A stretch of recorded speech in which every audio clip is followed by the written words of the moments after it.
talking about the indigenous epistemologies, let me exemplify it through African folklore. Like there is an Ethiopian proverb that says that no one can scratch your itch or convey your message like yourself.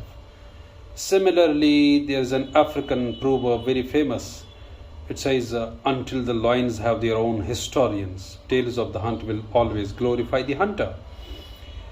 Therefore, you cannot literally understand or predict your future unless and until you don't know your yesterday, history.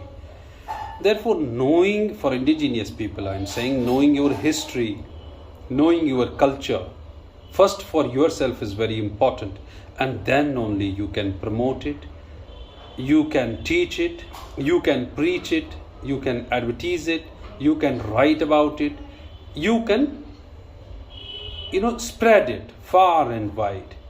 But for that you have to be your own heroes. You have to make yourself visible, and for that you have to go into the diverse fields. You have to carve a niche for yourself and start writing your own histories. Start writing about your traditions. Mark that presence literally. And when we expect that people are going to deliver this for us, this is simply fooling oneself, literally, because people are not going to make you count. People are not going to make you visible. People are not going to be all inclusive, and people are not going to be all that incorporating. It's not happening. Practically, it's not happening in the world. Therefore, if you have to mark yourself or mark your presence for indigenous people, I'm saying, don't put it to the shoulders of non-natives. Being a native, you have to yourself mark that presence on the globe. You have to write your own histories. You have to protest. You have to agitate for your own presence, to making that presence literally visible and practical.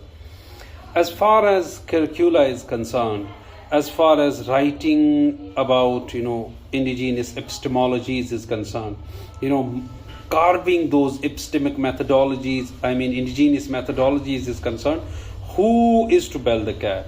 Indigenous people by themselves. Therefore, the effort should be within.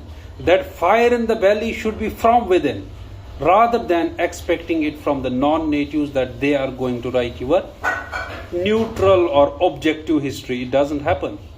See, today, even the history of the Africa literally has been reduced to the history of slavery. Is Africa all about slavery? No.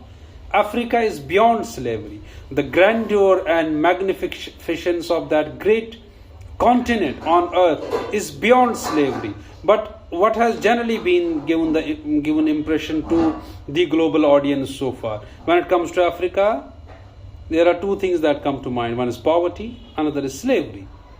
But these, things are just the stereotypes and labels and maybe the shorter period of history.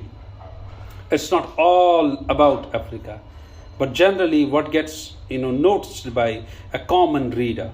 Because who are the writers? Others. For indigenous people, they will have to pull their socks up, write their own histories, write about their own traditions, and at the epistemic level, at the methodological level, entering the various streams of science, social sciences, humanities and arts, it is their job.